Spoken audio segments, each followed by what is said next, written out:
দর্শক আপনাদের প্রত্যেকে আমন্ত্রণ জানাচ্ছি ইস্পাহানি মির্জাপুর চা নিবেদিত মুক্ত মঞ্চে। আপনাদের সাথে রয়েছি আমি মোহাম্মদ ইমতিয়াজ। দীর্ঘ ২৬ দিনের সেই ঐতিহাসিক ছাত্র জনতার আন্দোলন, তাদের আত্মত্যাগ, এক দফা সরকার পতনের ডাক এবং তারা যে আন্দোলন এবং তারা যে আত্মত্যাগ করেছেন, তাদের এই আত্মত্যাগের মূল কারণটি ছিল বৈষম্যহীন একটি গণতান্ত্রিক রাষ্ট্র ব্যবস্থা, বৈষম্যহীন একটি সমাজ ব্যবস্থা প্রতিষ্ঠা করা। তারই ধারাবাহিকতায় আপনারা নিশ্চয়ই খেয়াল করছেন, অন্তর্বর্তীকালীন সরকারের প্রধান বিভিন্ন রাজনৈতিক দলগুলোকে নিয়ে বসছেন, তাদের পরামর্শ নিচ্ছেন কিভাবে একটি বৈষম্যহীন গণতান্ত্রিক রাষ্ট্র প্রতিষ্ঠা করা যায়। সেই লক্ষ্যে আমরা আজকে আলোচনার বিষয় রেখেছি রাজনৈতিক সংস্কারের গতিপথ, এবং এই বিষয়টি নিয়ে কথা বলবার জন্য আমরা স্টুডিওতে সম্মানিত অতিথি হিসেবে আমাদের সাথে যুক্ত রয়েছেন সিনিয়র দুজন সাংবাদিক। প্রথমে পরিচয় করে দিতে চাই, রয়েছেন জনাব এম এ আজিজ এবং আমাদের সাথে যুক্ত রয়েছেন আরও একজন সিনিয়র সাংবাদিক আশরাফ কায়সার। আপনাদের দুজনকে অনেক ধন্যবাদ, কষ্ট করে সময় দিয়েছেন। Thank you.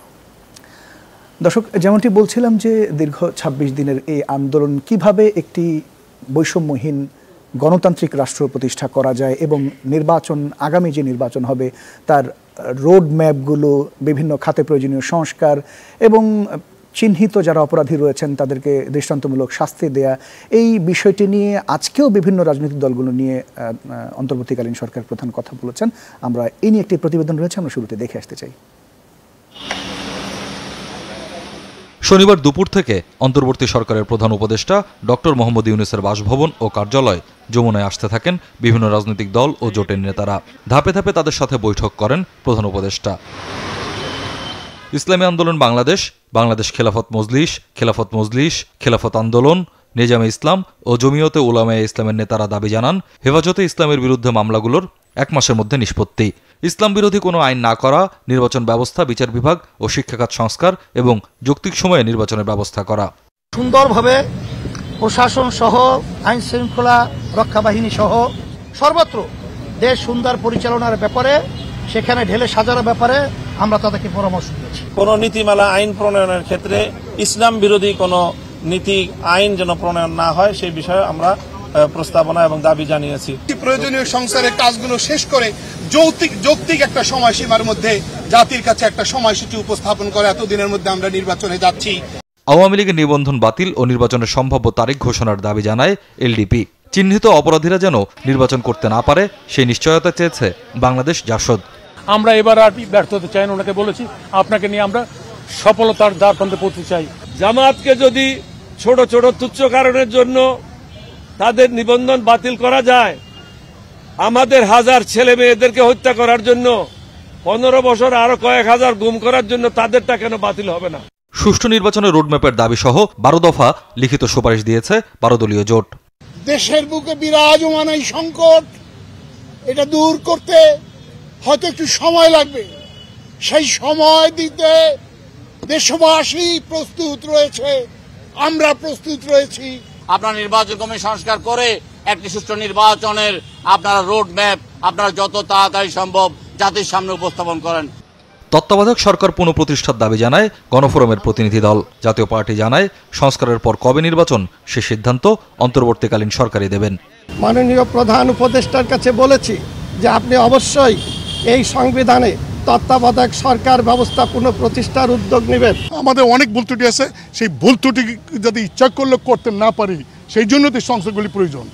পরে প্রধান উপদেষ্টার বিশেষ সহকারী জানান সংস্কার প্রস্তাবনার ভিত্তিতেই ঠিক হবে অন্তর্বর্তীকালীন সরকারের মেয়াদ। আর প্রেস সচিব জানান একটি রূপরেখা দেবে অন্তর্বর্তী সরকার। রাষ্ট্র মেরামতের জন্য যৌক্তিক যে সময়টা রাজনৈতিক দলগুলো বলেছে, তারা তাদের প্রস্তাবনার ভেতর দিয়েই বলে দিবেন যে আমাদের কতটুকু যৌক্তিক সময় এই বর্তমান গভর্নমেন্টকে তারা দিবেন। তারপরেই ট্রানজিশন অফ পাওয়ারের প্রশ্ন হবে এবং ট্রানজিশন অফ পাওয়ারের প্রশ্নটা বেসিক্যালি রিফর্মসের ভিতরে অন্তর্ভুক্ত। একটা রূপরেখা তো সামনে উনি দিবেন, তো তার আগে সবার সাথে উনি মত বিনিময় করছেন, তাদের কথাগুলো ভালো মতো শুনছেন, এরপরে আপনি জানেন সামনে আরো তো কথা হবে। প্রেস সচিব জানান প্রধান উপদেষ্টা মত বিনিময়ে বলেছেন রাষ্ট্রকে মেরামত করতে এটি জাতির জন্য সুবর্ণ সুযোগ, সবাই মিলে এ সুযোগ কাজে লাগাতে হবে। এই সংস্কারটা যেন অনেক অনেক বছর থাকে। স্বপ্নিল শাহরিয়ার শিশির, চ্যানেল 24, ঢাকা।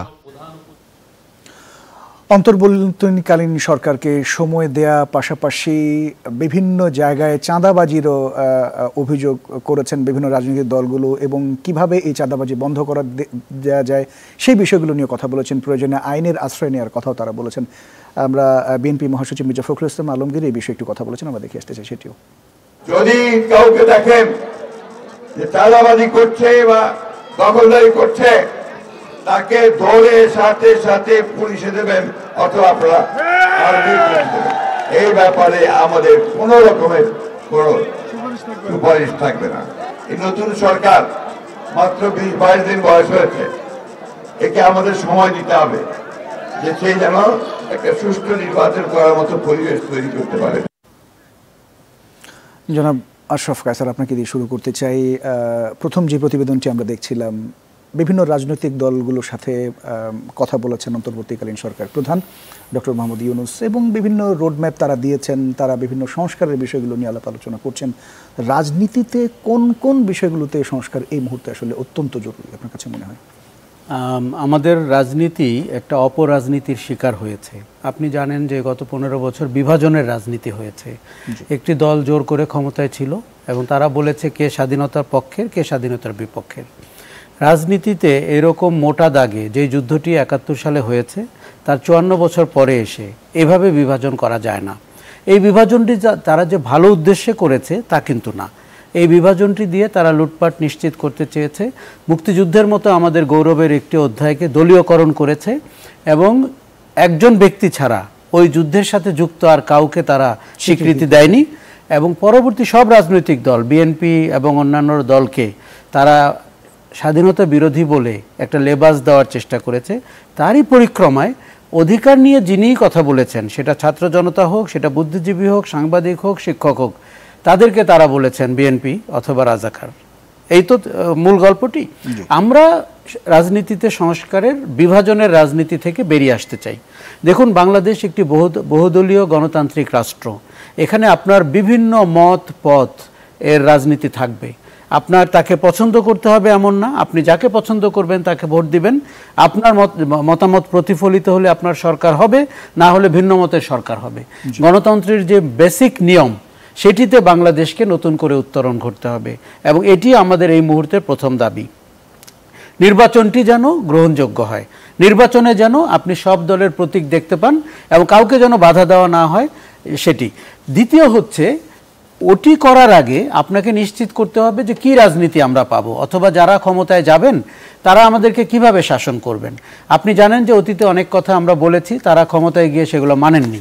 যেমন দেখেন, প্রধানমন্ত্রীর অপার ক্ষমতা, যে ভদ্রমহিলা প্রধানমন্ত্রী ছিলেন তিনি যদি ওটা তখন মেনে নিতেন, আজকে তার পতন কিন্তু এরকম হতো না। তার মানে আমরা প্রধানমন্ত্রীর ক্ষমতার ভারসাম্য চাই। আমরা শাসনতন্ত্রে রাষ্ট্রপতি প্রধানমন্ত্রীর ক্ষমতার ভারসাম্য চাই। ওই একই ব্যক্তি প্রধানমন্ত্রী হয়ে সরকার প্রধান হতে পারেন কিনা এবং তারপরে দলের প্রধান হতে পারেন কিনা, এটির আমরা বিভাজন চাই, সুস্পষ্ট নির্দেশ চাই। দুবারের বেশি উনি প্রধানমন্ত্রী হতে পারেন কিনা, কেননা আপনি একটি গণতান্ত্রিক দেশ, দলে অন্যদেরও তো আকাঙ্ক্ষা রয়েছে মূল নেতৃত্ব পাওয়ার, সেটির পথ বন্ধ হয়ে গেছে। পরিবারতন্ত্রের যে বিকাশ হয়েছে বা মানে অপব্যবহার হয়েছে, সেটি রাজনীতি থেকে সরে যাক, এটি আমরা চাই। আবার কথা দেখি যে যিনি দলীয় প্রধান তিনি প্রধানমন্ত্রী হতে পারবেন না, এই বিষয়টিও আলোচনা। এটি কিন্তু একটি দারুণ আলোচনা। কেননা দেখুন, আমরা গত সরকারটিকে কি দেখেছি, রাষ্ট্র, সরকার এবং দল একাকার হয়ে গেছে। সিভিল অ্যাডমিনিস্ট্রেশনকে আমরা দেখেছি, যারা রাষ্ট্রের কর্মচারী তারা সরকারের কর্মচারী হয়েছেন, কখনো কখনো দলের দাস হয়েছেন। এই প্রবণতাটা বন্ধ করতে হবে। অতএব আপনাকে যেটি বলছি যে রাজনীতির সংস্কার যেটি করতে হবে, কেমন রাজনীতি আমরা দেখতে পাবো। আমরা কিন্তু পতিত রাজনীতি দেখতে চাই না। 5ই আগস্টের আগের রাজনীতি, সেটি সরকার তো একটি পালিয়েছে, কিন্তু বাইরে যারা ছিলেন আপনার মনে রাখতে হবে তাদের রাজনীতিও কিন্তু মানুষ গ্রহণ করেনি। তাদের আন্দোলনের ডাকে কিন্তু রাস্তায় লোক নেমে আসেনি। আবার আপনি এখন নতুন রাজনীতি করার তাদের একটি সুযোগ তৈরি হয়েছে, দলের ভেতরে গণতন্ত্র ফিরিয়ে আনার একটি সুযোগ তৈরি হয়েছে এবং তারা যদি ক্ষমতায় যান তাদের কাছ থেকে আমরা মত প্রকাশের স্বাধীনতা, জবাবদিহিতা পাবো কিনা। আপনি জানেন যে সংসদে ফ্লোর ক্রস করা বা বাধ্যবাধকতা বন্ধ করা হয়েছে বা 70 অনুচ্ছেদ দিয়ে আরোপ করা হয়েছে, সেটি আপনি তুলে দিতে হবে, যাতে করে আপনার দলের সদস্য হয়েও আপনি জনগুরুত্বপূর্ণ ইস্যুতে ভিন্নমত প্রকাশ করতে পারেন। সরকারের পরিচালনায় আমরা যেটি চাই সেটি হচ্ছে ভারসাম্য হোক, বিচার বিভাগ আলাদা থাকুক, নির্বাহী বিভাগ আলাদা থাকুক, সংসদ আলাদা থাকুক, এগুলোকে মিলিয়ে ফেলে স্বৈরতন্ত্রের যে প্রয়োগ আমরা দেখেছি সেটি করা যাবে না। আরেকটা জিনিস হচ্ছে জবাবদিহিতা আপনি কি করে নিশ্চিত করবেন। আপনাকে অ্যাকাউন্টেবল হওয়ার জন্য কিছু জিনিস দাঁড় করাতে হবে। 11টির মতো সাংবিধানিক প্রতিষ্ঠান রয়েছে, নির্বাচন কমিশন থেকে শুরু করে দুর্নীতি দমন কমিশন পর্যন্ত। সেগুলো যেন সরকারি প্রতিষ্ঠান না হয়ে যায়, সেগুলো যেন ইন্ডিপেন্ডেন্টলি অ্যাক্ট করতে পারে, এরকম একটি রাজনীতি আমরা চাই। এখন রাজনীতির কথা বললে শুধু দার্শনিক কথা বললে কিন্তু হবে না, আপনাকে প্রায়োগিক কথা বলতে হবে। আপনি যখন ভোটের বাক্সে আপনাকে ভোট দিতে উৎসাহিত করবেন, আমার প্রথম প্রশ্ন হবে এই রাজনীতি আমাকে কেমন শাসন উপহার দিবে। অতীতে আমরা শুধু যে আওয়ামী লীগের খারাপ শাসন দেখেছি তা কিন্তু না, অতীতে অন্যদেরও খারাপ শাসন আমরা দেখেছি। যেমনটি প্রধান উপদেষ্টা বলেছেন, আমাদের একটি সুবর্ণ সুযোগ তৈরি হয়েছে নতুন করে রাষ্ট্রকে নির্মাণের, নতুন করে সংবিধান লেখার এবং নতুন করে বাংলাদেশের সম্ভাবনাকে রাজনীতির ভেতর দিয়ে বাস্তবায়নের। বিগত সরকারটি অনেকভাবে অবকাঠামো করে, উন্নয়নের গান গেয়ে, আমাদের মতাধিকার হরণ করে, মত প্রকাশের স্বাধীনতা হরণ করে একটা অত্যন্ত দমবন্ধ পরিবেশ তৈরি করেছিল।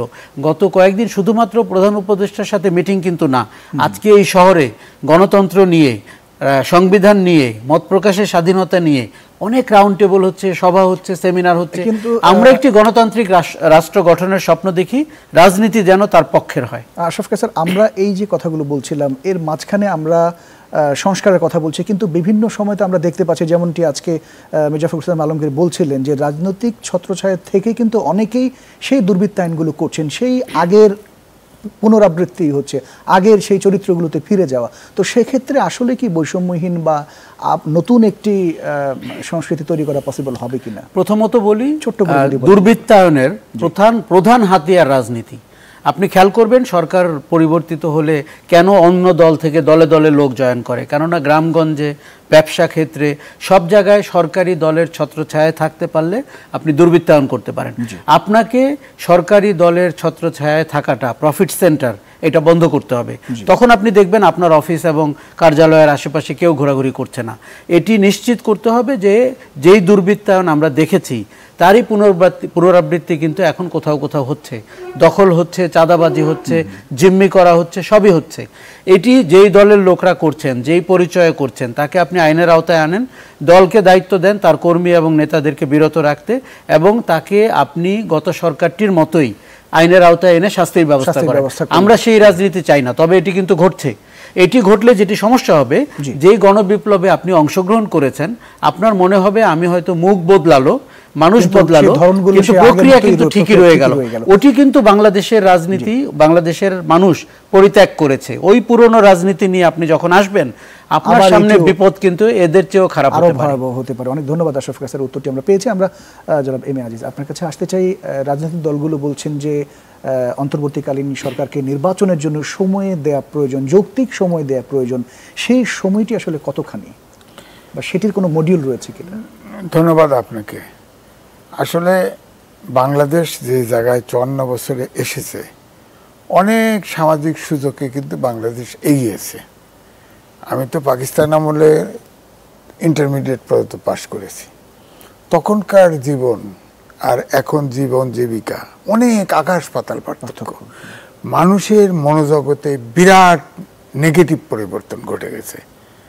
আগে কিন্তু যেমন একটা দুর্নীতিবাজ, একটা ঘুষখোরকে মন থেকে ঘৃণা করত, এখন কিন্তু দুর্নীতিবাজ টাকা আলো ক্ষমতাবান, তাকে আর ঘৃণা হয় না। আগে একটা বিড়াল রাস্তায় মারা থাকলে দুঃখ, মানবিকতা কাজ করতো, মানবতা কাজ করতো। আজকে ইউটিউবে দেখলাম যে ভ্যান গাড়িতে লাশের স্তূপ রেখে আগুন দিয়ে পোড়ায় দিল, এবং এই পুলিশগুলোকে দেখা যাচ্ছে। কত নির্মম, সমাজটা কোন জায়গায় চলে গেছে। এখন এই জায়গার থেকে যে ধরেন আজকে 15 বছর বিরোধী দলগুলি আন্দোলন করেছে, হ্যাঁ, একটা ক্ষেত্র তৈরি করেছে তারা, তবে নির্যাতন, নিপীড়ন, জেলখানায় পোড়া ইত্যাদি ইত্যাদি কারণে এই বিরোধী দলগুলি কিন্তু জনসম্পৃক্ততা তৈরি করতে পারে নাই। হয়তো জনগণ ভয়ে আসে নাই, অথবা তারা পারে নাই। কারণ হচ্ছে যে রাজনীতি তো পিছাচ্ছে, আগাচ্ছে না। তো আগাচ্ছে না। তো মানুষ তো হতাশ যে এই রাজনীতির পেছনে যে যাব, আমি কেন জীবনটা দেব। কিন্তু যখন ছাত্ররা আপনার কোঠার একটা ছোট্ট দাবি নিয়ে মাঠে নামলো, জাস্ট সরকারের মানে অহমিকার কারণে, মানে দাম্ভিকতার কারণে, এটা আলটিমেটলি কিন্তু বৈষম্য এক দফা আন্দোলন, বৈষম্য এক দফা আন্দোলন। তখন যখন ছাত্ররা অকাতরে জীবন দিতে গেল, দেখা গেল যে ছেলেটি মারা গেছে তার মা তার বাবা নামছে, তার সাথে তার আত্মীয় স্বজন নামছে, এই করে করে আসলে তৈরি হয়ে গেল। এবং সেই সাথে বিরোধী দলগুলো কিন্তু সবাই সাহায্য করেছে, এই আন্দোলনে যুক্ত হয়েছে এবং জনসমাজ। এই জন্য এখন বলা হয় ছাত্র জনতা আন্দোলন। সেক্ষেত্রে এখন যে এইটাই আমি বলছি যে তাদের যে মূলটা দাবি ছিল শেষ পর্যন্ত, যে বৈষম্য বলতে কিন্তু এই টাকার পরিসংখ্যান ব্যুরোর হিসেবটা, যে বৈষম্য 5% লোকের হাতে 41% অর্থ সম্পদ আর নিচের 5% 0.31%, এই বৈষম্য সর্বক্ষেত্রে, জীবন জীবিকার সর্বক্ষেত্রে তারা বৈষম্যহীন সমাজ চেয়েছে, অর্থাৎ একটা মানবিক সমাজ চেয়েছে যেখানে আইনের শাসন থাকবে, সুশাসন থাকবে। কিন্তু আমার বড় প্রশ্ন, এখানে যতগুলি সংস্কার উপস্থাপন করা হয়েছে, যারা উপস্থাপন করেছে, আমি বলতে চাই যে একটি দলের ভিতরে কোনো গণতন্ত্র আছে? গণতন্ত্র যদি না থাকে মানবিক দেশ হবে না, বাংলাদেশ হবে না, শোষণবিহীন বঞ্চনাবিহীন দেশ হবে না। অমর্ত্য সেন বলেছে যে দেশে যে কোনো কারণেই হোক কথা বলার সুযোগ নাই, সে দেশকে গণতান্ত্রিক বলা যায় না। তা আমাদের দেশে তো তাই ছিল এবং ধীরে ধীরে আরো শক্ত হচ্ছে। এটা তৈরি করেছে কিন্তু আমাদের সংবিধান। কারণ সংবিধানে যিনি প্রধানমন্ত্রী হন, তিনি সর্বময় ক্ষমতার অধিকারী হন। আমি লিখেছি, সে সংবিধানই তাকে স্বৈরাচার বানায়। কারণ তিনি যে দল ক্ষমতায় যায় তার প্রেসিডেন্ট থাকেন, তিনি সংসদীয় দলের প্রধান থাকেন, তিনি প্রধানমন্ত্রী হন এবং প্রধানমন্ত্রীকে অপরিসীম ক্ষমতা দেওয়া হয়েছে। তার পরামর্শের বাইরে কোনো কাজ কেউ করতে পারবে না। প্রেসিডেন্টের দুইটা কাজ আছে, সেটাও কিন্তু আসলে গোপনে পরামর্শ নিতে হয়, যেমন চিফ জাস্টিসকেও নেওয়া আর প্রেসিডেন্ট এটা। এই জন্য শাহাবুদ্দিন সাহেব বলছিলেন না, প্রেসিডেন্ট এমন হয়ে গেছে মাজার জিয়ারত করার ছাড়া কোনো উপায় নেই। আর এর আগের প্রেসিডেন্ট অ্যাডভোকেট হামিদ সাহেব বলেছেন এটা একটা বড় জেলখানা, মানে ফ্রিডম নাই, প্রোটোকল দিয়ে আবদ্ধ, তার কিছু খেতে হয়, অথচ তার নামে সব করা হচ্ছে। একরে ধরেন একটা মানে যত কিছু হয় কিন্তু প্রেসিডেন্টের নামে হয়। সেক্ষেত্রে এই জন্য আমি বলছি যে এই সংস্কারে আমার ব্যক্তিগত ওপিনিয়ন হচ্ছে যে প্রত্যেকটা দলের ভিতরে গণতন্ত্র চর্চা করতে হবে, এটা তো সংস্কার আনতে হবে, নাহলে আম গাছে তো কাঁঠাল হবে না। আপনার পার্টির ভিতরে গণতন্ত্র প্র্যাকটিস করবেন না, দেশে গণতন্ত্র কিভাবে উপহার দিবেন? আর গণতন্ত্র যদি না থাকে তাহলে তো আমার বাক ব্যক্তি স্বাধীনতা, মানবিক বাংলাদেশ, আইনের শাসন, সুশাসন কিছু থাকবে না। সুতরাং এই প্রশ্নটা কিন্তু রাজনীতিবিদরা করছে না। আর সবচাইতে আশ্চর্য, এমনও লোক আছে যে আপনার 80টা 82টা প্রস্তাবনা দিচ্ছে, তার 80 জন সদস্য নাই পার্টির ভিতরে। কি করবেন? এই সংস্কারটা কি হবে? প্রশ্ন এইটাই। এখন গেছে, লিখে নিয়ে গেছে, 80 জন পার্টির ভিতরে সদস্য নাই, সে 80টা সংস্কার প্রস্তাব হাজির করেছে। তো এগুলো কিন্তু এখনো আমি এইটাই বলছি যে একটি দেশে ধরেন এই যে ব্রিটেনে গত বছর, সেক্ষেত্রে এই যে সংস্কারগুলো, এই রাজনৈতিক দলগুলোর সংস্কার, পাশাপাশি নির্বাচনের জন্য প্রস্তুতি, এটার জন্য তো সেক্ষেত্রে সংস্কার লাগবে, যেটা বলা হচ্ছে রোড ম্যাপ। আপনার এই যে আমি বলছি, ধরেন আমাদের যেটা হয়ে গেল ছাত্র জনতা বিপ্লব, এটা তো সমাজতান্ত্রিক বিপ্লব হয় না। যে সমাজতান্ত্রিক বিপ্লবে 60-70 হতো কি, সমাজতান্ত্রিক বিপ্লব সাকসেসফুল হলে কালচারাল রেভলিউশন করতে করে মনোজগতের পরিবর্তন আনতো। তা আমাদের তো গণতান্ত্রিক সিস্টেমে তো দীর্ঘ প্রক্রিয়ায় মনোজগতের পরিবর্তন আনতে হবে, তাই না? তার জন্য তো একটা গণতান্ত্রিক কালচার, মানবিক বাংলাদেশের যাত্রা শুরু করতে হবে। এর জন্যেই আপনাকে পার্টির মধ্যে গণতন্ত্র আনতে হবে। জি, নিশ্চয়ই এই বিষয়গুলো নিয়ে কথা বলবো এবং সাংবিধানিক পরিবর্তন এবং রাজনৈতিক বিভিন্ন অন্যান্য বিষয়গুলো নিয়ে আমরা একটা ছোট্ট বিরতির পর আলাপ করতে চাই। দর্শক, আমরা কথা বলছিলাম যে সাংবিধানিকভাবে প্রধানমন্ত্রীকে অভাবনীয় একটা ক্ষমতা দেওয়া হয়েছে, যার ফলে তার এক নায়কতন্ত্র প্রতিষ্ঠিত হয়েছে এবং সাধারণ মানুষের যে আশা, সে আশার কিন্তু সেই অর্থে প্রতিফলন হয়নি। এই জন্য সাধারণ মানুষজন তারা চাচ্ছেন যে সংবিধানকে পুনরায় লিখনের জন্য, পুনরায় সংস্কারের জন্য। এই বিষয় নিয়ে একটি প্রতিবেদন রয়েছে, আমরা দেখে আসতে চাই। স্বাধীনতার 53 বছর পরে সংবিধানে কাটাছেঁড়া হয়েছে বহুবার, যদিও বারবার সংশোধনীর পরেও রয়ে গেছে নানা বিতর্ক। এমন বাস্তবতায় সেন্টার ফর গভর্নেন্স স্টাডিজের শনিবারের আলোচনার মূল বিষয় গণতান্ত্রিক পুনর্গঠনের জন্য সংলাপ।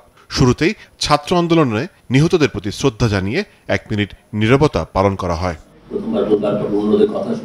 সূচনা বক্তব্যে সিজিএস এর উপদেষ্টা ডক্টর আলিরিয়াস বলেন, দেশে সাংবিধানিকভাবে প্রতিষ্ঠা করা হয়েছে এক নায়কতন্ত্র, যা থেকে মুক্তি পেতে সংবিধান পুনর্লিখন ছাড়া উপায় নেই। এই সাংবিধানিক একানায়কতা মোকাবেলা করা, প্রতিরোধ করা যাবে কিনা, যতক্ষণ না পর্যন্ত ব্যক্তির হাতে ক্ষমতার এই অসম্ভব এবং অসম কেন্দ্রীকরণ ঘটবে, আমি অন্ততপক্ষে ব্যক্তিগতভাবে মনে করি যে আসলে কোনোভাবেই গণতান্ত্রিক কোনো রকম পুনর্গঠন সম্ভব হবে না। নিজ নিজ অবস্থান তুলে ধরে বক্তব্য দেন আমন্ত্রিত অতিথিরা, যেখানে উঠে আসে সংবিধান, নির্বাচন ও গণভোট সহ সমসাময়িক নানান ইস্যু। 1971-এর যে পিপল, ওনাদের উইলের সাথে তো আমাদের উইলের খুব বেশি ডিফারেন্স নাই। ওইটা একটা রাজনৈতিক দলের ভিতরে ঢুকে গেছে। সেখান থেকে বের করে 1971-এর পিপলস উইলকে আমি কিভাবে 24-এর পিপলস উইলের সাথে কানেক্ট করব, সেই রাজনৈতিক প্রস্তাবনাও আমাদের থাকতে হবে। যারা অ্যান্টি ফ্যাসিস্ট মুভমেন্টে এক দফা দাবিতে ছিল, পলিটিক্যাল পার্টিস এবং আদার স্টেক হোল্ডার্স, তাদের সবাই মিলে একটা অ্যাসেম্বলি করে সেখান থেকে আমরা কনস্টিটিউশন তৈরি করে রেফারেন্ডাম দিয়ে আমরা রেটিফাই করতে পারি। সেকেন্ড করতে পারি, আমরা একটা কনস্টিটিউশন অ্যাসেম্বলি ইলেকশন দিতে পারি। এইভাবে প্রক্রিয়া আমাদের যাওয়া ঠিক হচ্ছে না, আরো অনেকজনের মতামত শুনতে হবে, এই প্রক্রিয়াটা আসলে স্বচ্ছভাবে চালাতে হবে। দলীয় কনস্টিটিউশন দিয়ে রাষ্ট্রীয় কনস্টিটিউশন দাবি করে তার এক পাপ, আর মেনে নেওয়া অপরাধ। 5 বছর মেয়াদ পার্লামেন্টের, 5 বছর আগে কিন্তু তারা কি করলো, শপথ দিয়ে নিছে, 600 এমপি হয়ে গেছে। সংশোধন দরকার, সংশোধন করেন, কিন্তু বাতিলের এই লাইনে যাবেন। অনুষ্ঠানের প্রধান অতিথি অন্তর্বর্তী সরকারের স্থানীয় সরকার উপদেষ্টা বলেন, সংবিধানের গণতান্ত্রিক পুনর্গঠনের জন্য আবারও ফিরতে হবে ছাত্র জনতার কাছে। আমাদের আগামীতে সংবিধান সংশোধন হোক, পুনর্লিখন হোক, এই কনস্টিটিউয়েন্ট অ্যাসেম্বলির ডিবেটগুলি কি আলোচনা হয়েছিল হয়তো আমাদের কাজে লাগতে পারে। তার দাবি, 71-এর আকাঙ্ক্ষা পূরণ হয়নি বলেই বৈষম্য মোচনে দেশে ছাত্র জনতার সাম্প্রতিক অভ্যুত্থান ডেমোক্রেটিক রিকনস্ট্রাকশনকে শক্তিশালী করবে। জনাব আশরাফ কায়সার, আমরা প্রতিবেদনটি দেখছিলাম এবং স্বাধীনতার 53 বছরে বেশ কয়েকবারই আসলে কাটাছেঁড়া হয়েছে সংবিধানকে এবং সেইভাবে আসলে বিতর্ক ছাড়া কাটছাট আসলে হয়নি, বিতর্ক রয়েই গিয়েছে। তো এবারও আবার নতুন করে সেই বিষয় নিয়ে চিন্তাভাবনা চলছে। একেবারে বিতর্ক ছাড়া একটা চমৎকার সংবিধান কিভাবে তৈরি করা যায়, সেটি তৈরি করা খুব সহজ, যদি না আপনি দলীয় দৃষ্টিকোণ থেকে প্রস্তাবনা তুলে ধরেন। আজকে যারা 80-82টি দফা দিয়েছে, আমি তাদের সাথে একমত না। দেখুন, আপনি আজকে এমন দলও দেখা করেছে তাদের তেমন কোনো কর্মী নেই, ভোটের রাজনীতিতে তাদের কোনো ভূমিকা নেই, কিন্তু দাবি দেওয়ার ক্ষেত্রে তারা অনেক সত্যি বলছিলেন যে দাবি দেওয়ার ক্ষেত্রে 82 দাবি দিয়েছে, 82 জন কর্মীও হয়তো নেই। আমাদের সবাইকে লেস ইজ মোর বুঝতে হবে, আমরা কতটা মৌলিক বিষয়ে একমত হতে পারি। দেখুন, আমাদের যে স্বৈরাচারী ব্যবস্থা গত 15 বছর ছিল বা তারও আগে ছিল, সেটি সাংবিধানিক স্বৈরাচার। সংবিধান তাকে স্বৈরাচার হতে সাহায্য করেছে। তার মানে আপনি তো বুঝতে পেরেছেন, অতএব সংবিধান তাকে যে ক্ষমতা দেয়, সংসদের নেতা, প্রধানমন্ত্রী এবং দলের প্রধান, আপনি তাহলে সংবিধানকে পরিবর্তন করে আইনটি এমন করে করুন যাতে করে উনি অপার ক্ষমতার অধিকারী না হয়। এটি খুব সহজ।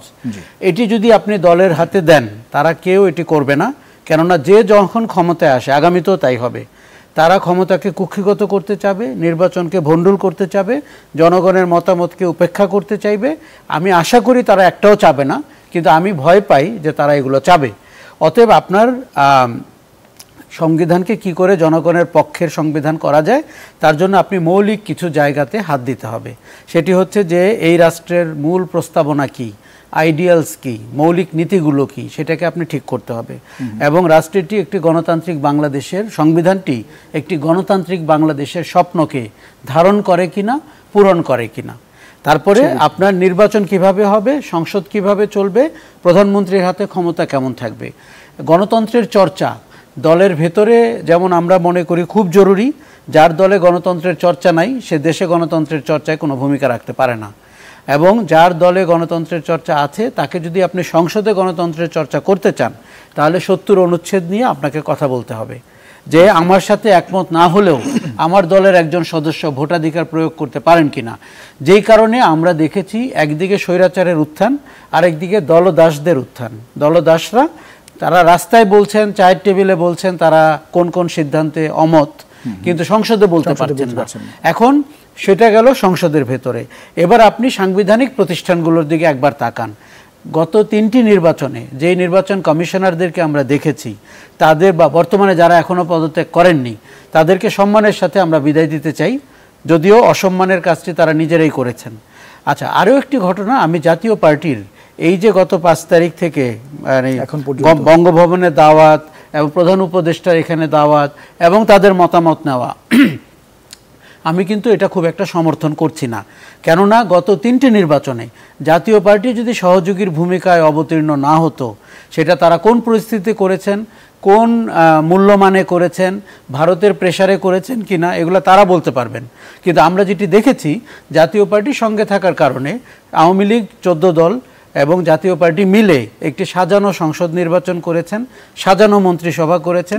এবং সেই গৃহপালিত দেখুন, কোন কোন সংসদে গিয়ে তারা প্রধানমন্ত্রীর কাছে জানতে চেয়েছেন তাদের পরিচয় কি। এখন ওই রকম একটি কদর্যময় রাজনৈতিক দল, ওরকম একটি কুৎসিত রাজনীতির চর্চা করা, অনাচারের রাজনীতির চর্চা করা দল আমাদের বর্তমান যে রাজনৈতিক স্বপ্ন তার সাথে মানানসই না। তাকে আপনি যেরকম করে আপনি আওয়ামী লীগ এবং 14 দলকে কোথাও ডাকছেন না, সেরকম করে জাতীয় পার্টিকেও আপনি কোথাও ডাকতে পারেন না। আমি জাতীয় পার্টিকে বয়কট করার পক্ষে।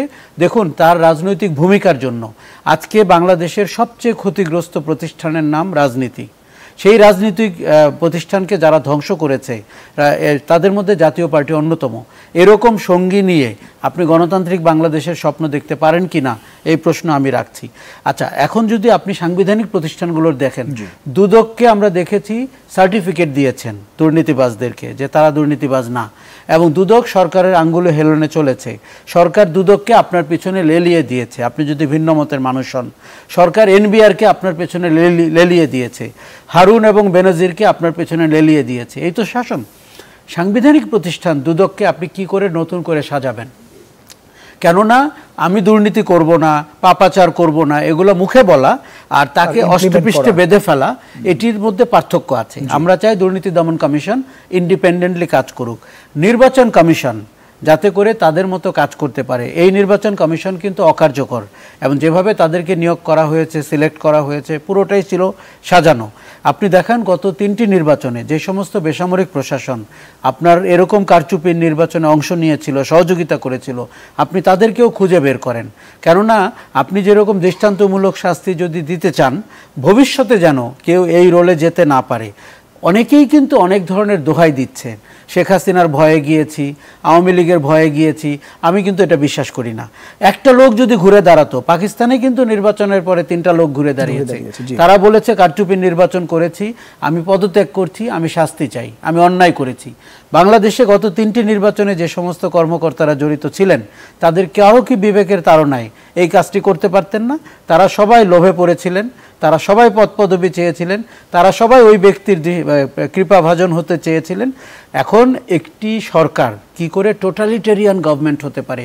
দেখুন, ফ্যাসিবাদের যে গ্লোবাল এক্সাম্পলগুলো আমরা জানি, বিগত সরকারটিকে আমি ফ্যাসিবাদী সরকার বললে কম বলা হবে, কারণ এটি পৃথিবীর রাজনীতির ইতিহাসে, শাসন ব্যবস্থার ইতিহাসে একটি কদর্যময় শাসন।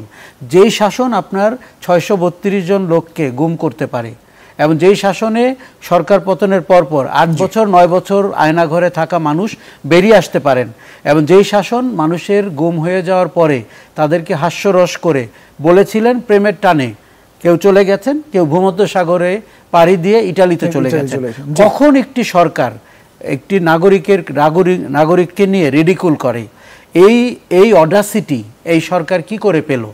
এবং দেখুন, আমরা এরকম স্বৈরাচারী, অগণতান্ত্রিক এবং অমানবিক কাউকে ক্ষমতায় দেখতে চাই না, সেটি জনপ্রিয় হোক অজনপ্রিয় হোক, যে প্রতীক নিয়ে আসুক। কিন্তু আপনি যদি রাজনীতির সংস্কার না করেন, আপনি যদি সংবিধানের সংস্কার না করেন, আপনি যদি জনমতের ভিত্তিকে গুরুত্বের সাথে না দেখেন, দেখুন বৈষম্য বিরোধী আন্দোলন নামের ভেতর দিয়ে বলে দিয়েছে আপনার পথ চলা কেমন হবে। বৈষম্যের দিকে আপনি তাকাবেন, সেটি দলের ভেতরে হোক, সরকারে হোক, শাসনতন্ত্রে হোক, প্রশাসনে হোক। প্রশাসনের বৈষম্যও কিন্তু আমি মনে করি গুরুত্বের সাথে দেখা দরকার। প্রশাসনের ক্যাডাররা বছরের পর বছর তাদেরকে প্রভু হিসাবে আবির্ভূত করেছেন, অন্য ক্যাডারকে দমিয়ে রেখেছেন, অনেক সব নষ্টামির সাথে যুক্ত হয়েছেন, এবং পরবর্তী সরকার যেটি হসুক সেই সরকারকে তারা ভয় দেখিয়েছেন যে কি করা যাবে কি করা যাবে না। এই সরকারকে আমি অন্তর্বর্তী সরকার বলি না, কেননা অন্তর্বর্তী সরকার আমাদের সংবিধানে নেই এবং এই সরকার কোনো সংবিধান অনুযায়ী আসেননি। এই সরকার একটি বিপ্লবী সরকার, সেটি সমাজতান্ত্রিক বিপ্লব না অন্য কি বিপ্লব এই বিতর্কে না যাই। বিপ্লবী সরকারের কাজ হচ্ছে বিপ্লবী সংস্কার করা, এবং আমরা ইংলিশে বলে থাকি ডিসরাপটিভ সংস্কার করতে হবে, গেম চেঞ্জিং সংস্কার করতে হবে, যেটি আগে কখনো ভাবা যায় নাই। আপনি যদি কনভেনশনাল কাজ করেন, আপনি যদি এক্সপোনেনশিয়াল গ্রোথের দিকে বাংলাদেশকে না নিতে পারেন, আমি এই সরকারকে দোষী করব এবং দায়বদ্ধ করব বাংলাদেশের সুবর্ণ সুযোগ নষ্ট করার ক্ষেত্রে। তাদের সাহসী হতে হবে, তাদেরকে ডিসরাপটিভ হতে হবে এবং তাদেরকে দলনিরপেক্ষভাবে ভয় ভীতির ঊর্ধ্বে থেকে বাংলাদেশের মানুষের আকাঙ্ক্ষা পূরণের জন্য কাজ করতে হবে। অনেক ধন্যবাদ আশরাফ কায়সারের। পাশাপাশি সাধারণ যে রাজনৈতিক দলগুলো আছে সেই দলগুলোর এই মুহূর্তে হয়তো আত্মসমালোচনারও হয়তো সুযোগ এসেছে, সেই কাজগুলো হয়তো করতে হতে পারে। আমরা এম এ আজিজ আপনার কাছে একটু আসতে চাই। সংবিধানের আমরা সংস্কারের কথাগুলো বলছিলাম এবং সেক্ষেত্রে রাজনৈতিক দলগুলোর একটা ঐক্যরও প্রয়োজন রয়েছে। তো এখনকার এই বর্তমান অবস্থায় রাজনৈতিক ঐক্যগুলো কি আপনি দেখতে পাচ্ছেন কিনা? বা দেখেন, এটা রাজনৈতিক দলগুলোর মধ্যে আগে কতগুলো লোক একটা কমিশনের মতো করতে হবে। আপনি যদি রাজনৈতিক দলগুলোকে সংস্কারের জন্য প্রস্তাবনা চান, একজন 80টা 100টা করে প্রস্তাব দিবে, এটা কোনোভাবে কনক্লুড করতে পারবেন না। এই জন্য সংস্কারটা কোথায় কোথায় করতে হবে এই জিনিসটা আইডেন্টিফাই করা, এবং সর্বপ্রত্যেকে 4 জন বা 5 জনকে দিয়ে একটা কমিশনের মতো করলেন, তারা সংস্কার হাজির করলো।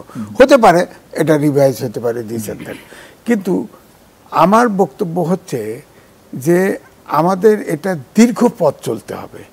ধরেন 53 বছরে আমাদের মনোজগতের পরিবর্তন এমন জায়গায় চলে গেছে যে এখন কেউ মিথ্যা কথা বলতে অপরাধ বোধ করি না, আমরা দুর্নীতি করতে অপরাধ বোধ জাগে না, আমরা ভ্যানে 4-5টা লাশ পড়ে থাকে আগুন দিয়ে পোড়ায় দেয় দেখে আমার কষ্ট হয় না। মনোজগতের পরিবর্তন কত ঘটছে এই জায়গায়, মানুষের যে মানবিক গুণাবলী এটা জাগাইতেও এরকম 53 বছর না লোক অন্তত 30 বছর দরকার। এই 30 বছর দেশ চালাবে রাজনীতিবিদ, তো রাজনীতিবিদদেরকে আগে মানবিক হতে হবে এবং রাজনীতিবিদদের যেটা আমি বললাম যে আগে ডেমোক্রেসি এনশোর করতে হবে। ডেমোক্রেসি এনশোর করতে হলে যেমন রাষ্ট্রীয় প্রতিষ্ঠানগুলোকে সক্রিয় করতে হবে, সক্রিয়ভাবে কাজ করার সুযোগ দিতে হবে, তেমনি রাজনৈতিক দলগুলোর ভিতরে অবশ্যই গণতন্ত্র না থাকলে এটা সম্ভব না। যেমন ধরেন আমি বলছি যে মানুষের, যেমন ধরেন আপনার এই যে আমেরিকার প্রেসিডেন্ট বাইডেন আছে, এখনো আছে, তার ছেলে ওই দেশে ড্রিঙ্ক করা অপরাধ না, কিন্তু তার ছেলে ড্রাঙ্ক হলে অপরাধ। তার ছেলে ড্রাঙ্ক হয়েছে, অ্যারেস্ট হয়েছে, তার 10 বছরের মতো কারাদণ্ড হবে। ওই দেশে কিন্তু পার্টি যে পার্টি ক্ষমতায় যায় তারা কিন্তু বিচারক নিয়োগ করে, পার্টির থেকে নিয়োগ করে, চেয়ারে বসার পরে কিন্তু সে একদম চেয়ারম্যান হয়ে যায়। তো বাইডেন নিজে বলছে সে অপরাধ করেছে, শাস্তি তো মেনে নিতে হবে। আমাদের দেশে তো এই কালচারে এই জায়গাটা পৌঁছাইতে গেলে তো এই যে আত্মশুদ্ধি দরকার, শাসনটা আসলে নাই। হ্যাঁ, না আইনের শাসন, কালচারালি মানুষকে ওই জায়গায় যেতে হবে, তো যে মানতে হবে। আমাদের পক্ষে কি সম্ভব আপনি দেখেন চিফ জাস্টিস বা জাস্টিস যারা ছিলেন তারা আপনার এই দেশে আপনার বলছে যে আমি শপথবদ্ধ রাজনীতিবিদ। হ্যাঁ, তারপরে যারা রিটায়ার করছে বিচারপতিরা টকশোতে আসছে তাদের কথাবার্তা শুনলে তো মনে হয় যে তাদের প্রত্যেকটা জাজমেন্ট রিভিউ করা দরকার। তারা নিরপেক্ষভাবে জাজমেন্ট দিতে পারছে এটা মনেই হয় না। এই যে আপনার যখন সাবেক প্রধানমন্ত্রী শেখ হাসিনা পালিয়ে গেলেন, কাউকে না বলে চলে গেলেন, সব তো আটকা পড়লো। সেটা নিবেশে 626 জন আশ্রয় নিছে নিরাপদ ভেবে।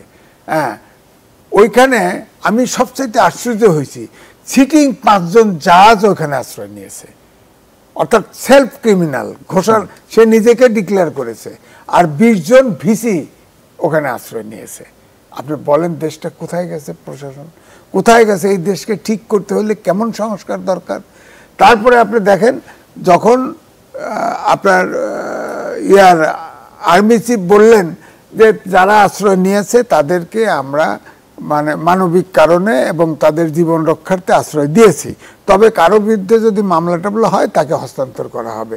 তো মামলা হলো, হস্তান্তর যখন শুরু হয়ে গেছে, এটা হলো আমার অ্যাজাম্পশন হচ্ছে, তখন তারা ওখানে নিরাপদ বোধ করে নাই, তখন তারা কিন্তু সব বেরিয়ে গেছে, নিজেরা কইছে আমরা এখানে থাকবো না। অর্থাৎ পালানোর চেষ্টা করা যায় কিনা আমরা দেখলাম তো, কয়েকজন পালাতে গিয়ে অনেক পালানোর চেষ্টা করেও পারে নাই, কারণ এদিকে সব জায়গায় তো করা আছে, নিষেধ করা আছে। তো এই জন্য আমি বলছি যে সমাজের সব জায়গায়, অর্থাৎ নির্ভরশীল কোনো পেশা নাই, কোনো রাষ্ট্রযন্ত্র নাই, কোনো রাষ্ট্রীয় প্রতিষ্ঠান নাই। একটা মানুষ একটা সমাজে, গণতান্ত্রিক সমাজে বিচার বিভাগ হচ্ছে সবচাইতে নির্ভর জায়গা। যেমন ধরেন পাকিস্তানে ইমরান খানের আপনার প্রতীক কেড়ে নিছে, তাকে জেলে দিছে অমুকে, কিন্তু সে কোনো তাও ইলেকশনে গেছে। একবার তাকে বিচার বিভাগ যেমন তাকে জেলে ঢুকাইছে, আবার বিচার বিভাগই কিন্তু তাকে বের করে দিছে। নির্বাচন কিন্তু বিচার বিভাগ কিন্তু সবসময়, ওখানে তো বিচার বিভাগ এবং আপনার সামরিক বাহিনী মিলেই তো কন্ট্রোল করে বিষয়টা, কিন্তু দেখেন বিচার বিভাগ কিন্তু ওই ইলেকশনটা করতে দিছে এবং শেষ পর্যন্ত কিন্তু কাউন্ট রেজাল্ট কিন্তু এদিক সেদিক হয় নাই। তা আমাদের দেশে তো আমাদের দেশে এটা আসলে পাচ্ছি না কেন? আমরা যদি আমেরিকার কথা বলি, আপনি বলছিলেন আমেরিকার জো বাইডেনের ছেলের কথা বলছিলেন, ভারতীয় পার্শ্ববর্তী দেশ, সেখানেও কিন্তু আমরা দেখি যখন দেশের স্বার্থে আসে তখন কিন্তু গণতান্ত্রিক ধারাগুলো এবং পররাষ্ট্র নীতিগুলোর জায়গায় কিন্তু তারা ফিরে আসেন, কিন্তু আমরা কেন এই কালচারটা আমরা পারি না? এই কারণে যে সরকারে আসে আমাদের দেশে কিন্তু রাজনৈতিক বিরোধী দল নাই। বিরোধী দল অর্থাৎ এক দল আর এক দলকে নির্মূল করতে চায়। এখানে বিরোধী দল হচ্ছে গণতন্ত্রের ডান হাত আর বাঁ হাত। জি, কিন্তু আমাদের দেশে বিরোধী দল মানে শত্রু, সরকারি দল বিরোধী দলের কাছে শত্রু, অর্থাৎ গণতান্ত্রিক চর্চা মানসিকতা কিচ্ছু নাই। ধরেন পাকিস্তান আমলের কথা বলি, তখন মানুষ গরিব ছিল, গড় আয়ু কম ছিল, খাবার 3 বেলা হয়তো পেত না, একটা গেঞ্জি আছে অল্প দামি সে গায়ে দিত না, ছিঁড়ে যাবে, ঘাড়ের পর রাখতো, স্যান্ডেল একটা অল্প দামের পড়তো না, হাতে নিয়ে চলতো। কিন্তু এত দুঃখী ছিল না তারা, সামাজিক বন্ড বড় মারাত্মক ছিল, গ্রামে বলেন এত ছিল। এখন দেখেন প্রত্যেকটা গ্রামে পাড়ায় পাড়ায় কলহ, ব্যক্তিতে ব্যক্তিতে ফ্যামিলির ভিতরে কলহ, আর এই শান্তিটা নাই। মানুষ এই যে ধরেন আমাদের দেশে 10টা অলিগার্ড 9-10টা হয়ে গেছে, তারা একজোট হলে দেশে দুর্ভিক্ষ লাগাই দিতে পারে। এটা তো অলিগার্ড মানে সরকারের অনুকম্পা নিয়েই তো তারা বড় লোক হয়েছে। ফোর্বসের তালিকায় বাংলাদেশের লোক আছে, সিঙ্গাপুরের ধনীর তালিকায়। দেশ গরিব, আমাদের দেশ বাংলাদেশ নাকি মানে ধনী সৃষ্টির সবচেয়ে পৃথিবীর ভিতরে 1 নম্বর। যেমন ঢাকা শহর বসবাসে অনুপযুক্ত 1 নম্বর, আবার ধনী তৈরি 1 নম্বরে। তো এই যে বৈষম্য, আপনার ধরেন কারো কোটি কোটি টাকা দেখেন আগে চুরি ধুরি পাচার টাচার 100 কোটির নিচে কোনো হিসাব নেই। কি হাউ মানে এটা কেমন, কোনো নিয়ন্ত্রণ নাই, কোনো কিছুতে নিয়ন্ত্রণ নাই, পাগলা করা ছুটছে আর কি। এটাকে যদি সিস্টেমে নিয়ন্ত্রণ করার চেষ্টাগুলো কি আসলে আমরা করছি কিনা? না, চেষ্টা এখনো আমরা ওই জায়গায় যাইনি আমার কাছে মনে হয়। এবং সরকারের পক্ষ থেকে আমরা দেখেছি যে বাইরে নিয়ে যাওয়ার জন্য সহযোগিতাও করা হচ্ছে। কোথায় বুঝি নাই? যে সরকারের পক্ষ থেকে বিভিন্ন সম্পদ পাচারের যেই সহযোগিতা, সেগুলো আমরা অনেক সময় দেখেছি যে এটা তো আগে আমি তো বলবো না দিয়ে বলা হয়েছে। কারণ ধরেন এই যে টাকা পাচার 2 ভাবে হয়তো, প্রধানত। একটা হলো ওভার ইনভয়েসিং, আন্ডার ইনভয়েসিং, এটা তো ব্যবসায়ীরা করতো। এখানে একটা কাস্টমসের ভ্যালুয়েশন ডেস্ক থাকে, এই 4-5টা লোক সৎ পাওয়া যায় না? নিশ্চয়ই পাওয়া যায়, এটা চেষ্টা করা হয় নাই, কারণ নিশ্চয়ই টাকাটা ডিস্ট্রিবিউট হয়। 1, 2 হলো, আর একটা হলো হুন্ডি। আমিও তো চিনি হুন্ডি ব্যবসায়ী, সরকার চেনে না? একটা হুন্ডি 15 বছরে একটা হুন্ডি ব্যবসায়ী অ্যারেস্ট হয়েছে, গ্রেপ্তার হয়েছে বলেন? একটাও হয়নি। আবার ওই বাংলাদেশ ব্যাংকের ইন্টেলিজেন্স ইউনিট আছে, সেখানে 176 জনের অর্থ পাচারকারী তালিকা হোম মিনিস্ট্রি, প্রধানমন্ত্রী অফিস সব জায়গায় দিয়েছে, দুদক সব জায়গায় দিয়েছে, চেষ্টাও করা হয় নাই। চেষ্টাও একটা চেষ্টা তো লাগবে, চেষ্টাও হয়। আমরা একেবারে শেষ প্রান্তে চলে এসেছি, আপনাকে অনেক ধন্যবাদ। আমরা আশরাফ স্যার আপনার কাছে একটু জানতে চাইবো, আওয়ামী লীগ ক্ষমতা থেকে চলে গিয়েছে, মির্জা ফখরুল ইসলাম আলমগীর বলছিলেন যে তাদের ষড়যন্ত্র শুরুতে তারা যেমন করছিলেন এখনও সেই ষড়যন্ত্রগুলো তারা চালিয়ে যাচ্ছেন। আপনার কাছে কি মনে হয় যে সেই ষড়যন্ত্রগুলো কোনো আশঙ্কা আপনি দেখেন কিনা? আমি আশঙ্কা দেখি, এবং আমরা দেখেছি আওয়ামী লীগ পালানোর সময় কি করে প্রতিবেশী ভারত আমাদের বিরুদ্ধে বিষোদ্গার করেছে, অপপ্রচার করেছে, এবং তারা প্রথমে বলেছে যে আওয়ামী লীগ চলে গেছে অতএব ইসলামিস্টরা ক্ষমতা নিয়ে নিয়েছে। পরে আমরা দেখেছি গণমাধ্যম সেখান থেকে বিরত হয়েছে, ওটা ফেল করেছে। তারপরে দেখলাম কি করে সংখ্যালঘুদেরকে নিয়ে রাজনীতি করার চেষ্টা করা হয়েছে। একজন সংখ্যালঘু সীমান্ত পাড়ি দেয়নি, আসামের মুখ্যমন্ত্রী বলেছেন। সেখানেও আপনি জানেন যে সংখ্যালঘু রাজনীতি বিজেপি এবং আওয়ামী লীগ দুটোকে অনেক উপকার করে এবং অতীতে করেছে। তারপরে আমরা দেখছি যে আপনি বন্যার পানির কথা বলি, সেখানে ভারতের ভূমিকা আমরা দেখতে পেয়েছি। দেখুন, আওয়ামী লীগ যখন 9 বছর ক্ষমতায় ছিল, তার সরাসরি এবং পরোক্ষভাবে উপকৃত ফাইন্যান্সিয়ালি চুরিধারি করার কারণে প্রায় 50 লক্ষ মানুষ, আমার ধারণা। সেই রকম মানুষজন তো এই সোসাইটিতে আছে, সবাইকে তো শেখ হাসিনা হেলিকপ্টারে করে বা প্লেনে করে নিয়ে যেতে পারেননি। অতএব তারাও যে বিভিন্ন ধরনের ষড়যন্ত্র করবে বা করছে, এটি আমি মোটামুটি নিশ্চিত। এই দলটি 15 বছর ক্ষমতায় থাকার কারণে তাদের তো একটা ধারণা হয়েছিল তারা কিয়ামত পর্যন্ত ক্ষমতায় থাকবেন, এবং তাদের যে তাবেদার, তোষামতকারী, চাটুকার, তাদেরকে আমরা দেখেছি এটি বিশ্বাস করতে, সেটি শিক্ষক, সাংবাদিক, অ্যাক্রস দ্য সোসাইটি, সব পুরো সোসাইটিতে। আমার মনে হয় আমাদেরকে অনেক সতর্ক থাকতে হবে যাতে করে স্যাবোটাজ করার সুযোগ না পায়। আপনি বড় বড় ব্যবসায়ীদের কথা আমরা বলছিলাম, তারা শেখ হাসিনার হাত শক্তিশালী করার জন্য এই আন্দোলনের মুখেও আন্দোলনকারীদের সন্ত্রাসী বলেছেন, তাদেরকে জঙ্গি বলেছেন, এবং তারা মাদকাসক্ত বলেছেন। সাংবাদিকরাও, সাংবাদিক নেতা এবং গণমাধ্যমের মালিকরা একই কাজ করেছেন গণভবনে গিয়ে, এরা মাদকাসক্ত। অপতথ্য মন্ত্রী আরাফাত এই কথা বলেছেন। কাজেই আপনি বুঝতে পারছেন তাদের যে মানে ঘৃণা, জেদ, জিঘাংসা কোন পর্যায়ে যেতে পারে। এখন আপনাকে আইনানুগভাবে সেটি নিয়ন্ত্রণ করতে হবে, আইন শৃঙ্খলার দিক থেকে সেটিকে নিয়ন্ত্রণ করতে হবে, এবং যত রকমের গোয়েন্দাগিরি আছে সেটি করেও আপনাকে নিশ্চিত হতে হবে তাদের আগামী কর্মসূচি কি, আগামী ষড়যন্ত্র কি। এটি আমি সরকারের কাছে আশা করি, ছাত্র জনতার যারা নেতৃত্বে রয়েছেন আশা করি। এবং আপনি জানেন যে আমাদের সব প্রতিষ্ঠানকেই রিকোর্স করতে হচ্ছে, গণমাধ্যম সহ। কাজে আমরা যেন সবাই সতর্ক থাকি যে এই সুন্দর অপূর্ব সুযোগটি আমরা পেয়েছি, সেটির যেন কোনোভাবে মিসইউজ না হয়, নতুন কোনো ষড়যন্ত্রের ফাঁদে বাংলাদেশ যেন না পড়ে। এখন এই দলটির একটি ষড়যন্ত্রের বিস্তৃত নেটওয়ার্ক আছে, সেটি তাদের পরোক্ষ প্রত্যক্ষ বেনিফিশিয়ারিকে দিয়ে তারা করার ক্ষমতা রাখে। যদিও ভারতের ব্যাপারে আমরা কিছুটা মনে হচ্ছে যে তারা উপলব্ধি করতে পেরেছেন তাদের কূটনৈতিক ব্যর্থতা, গোয়েন্দা ব্যর্থতা, প্রতিবেশীর সাথে সুসম্পর্ক রাখার জন্য যে মিনিমাম শর্ত, সেটি ভারত পূরণ করবে বলে আমরা মনে করি। কেননা অস্থিতিশীল বাংলাদেশ অস্থিতিশীল ভারত নিশ্চিত করে, এটি আমাদের প্রধান উপদেষ্টা একসময় বলে দিয়েছেন শপথ নেওয়ার আগে। কাজে আরেকটা জিনিস আমি শুধু আপনাকে বলি, এই গণবিপ্লবের শুধু একটি ইভেন্ট হিসাবে দেখলে হবে না যে একটি গণবিপ্লব হয়েছে, আওয়ামী লীগ পালিয়ে গেছে, ব্যাপারটা না। এটির ভেতরে যে সাংস্কৃতিক উপাদান আছে সেটিকে আপনার প্রতিদিনের জীবনযাপনে ব্যবহার করতে হবে। আপনি যদি ঢাকা শহরের দেয়ালগুলো দেখেন, বৈষম্যের যে অ্যাক্রস দ্য সোসাইটি যা ঘটেছে বা ঘটে সেটি নিয়ে তারা প্রতিবাদ করেছেন, রাজনীতি নিয়ে তারা প্রতিবাদ করেছেন, এবং এটিকে প্রতিদিনের জীবনে আমাদের ধারণ করতে হবে এবং সেই আলোকে উজ্জীবিত হয়ে আমাদেরকে ব্যবহার করতে হবে। এটিকে একটি কালচারাল রেভলিউশনে পরিণত করতে হবে যাতে আগামীর বাংলাদেশ এই ছাত্র জনতার হাতে নিরাপদ থাকে। অনেক ধন্যবাদ এম এ কায়সার। আমরা একেবারেই এম এ আজিজ আপনার কাছে একেবারে শেষ প্রান্তে, জাতিসংঘের একটি তদন্ত দল আসবে সেপ্টেম্বরে যেমন, এবং তারা জুলাই এবং অগস্টে যে নৃশংসতা সেগুলো নিয়ে তদন্ত করবেন। পাশাপাশি নতুন রাজনৈতিক দলগুলো যেন আগের মতো পুনরাবৃত্তি না করেন সেই বিষয়ে তাদের সহযোগিতা চাওয়া হয়েছে। এই বিষয়টি আপনি কিভাবে দেখেন? ছোট্ট করে যদি আমাদের দেশে তো একটা দুর্বলতা আছে যে আমরা কোনো কিছু ঘটনা ঘটলেই বলি বিচার বিভাগীয় তদন্ত চাই, 3 জন বিচারপতি দিয়ে 3 সদস্য করছে, কিন্তু আমাদের এই বিচার বিভাগে আমাদের আইনে 1956 সালের আইনে এই তদন্ত কমিটি গঠন করা হয়। এরা দেওয়ানি কাজ করতে পারে, ফৌজদারি কাজে কিন্তু এই তদন্তের রিপোর্ট গ্রহণ করতেও পারে, নাও পারে। সুতরাং এই জন্য জাতিসংঘের সিগনেটরিজ, জাতিসংঘে যে তদন্ত করবে এটা বাংলাদেশের আইনে এবং ইন্টারন্যাশনাল কোর্টেও কিন্তু অ্যাকসেপ্টেবল হবে, এটা সাক্ষী হিসেবে গ্রহণ হবে। তা আমরা চাই যে এই তদন্তটা করা খুবই জাস্টিফাইড, নাহলে আমাদের বাংলাদেশের তদন্ত হলে এটা কেউ অনেকেই বিশ্বাস করতো না। এই তদন্তটা হওয়া উচিত এবং সবাই কোঅপারেট করা উচিত। আমাদের সমস্যা যে দুর্বৃত্তায়ন হয়েছে এটা উদ্ঘাটন হওয়া উচিত। আমি আশা করব যে অনেক ধন্যবাদ এম এ আজিজ এবং আশরাফ কায়সার, এবং দর্শক আপনাদেরকে অনেক ধন্যবাদ এতক্ষণ যারা আমাদের সাথে যুক্ত ছিলেন।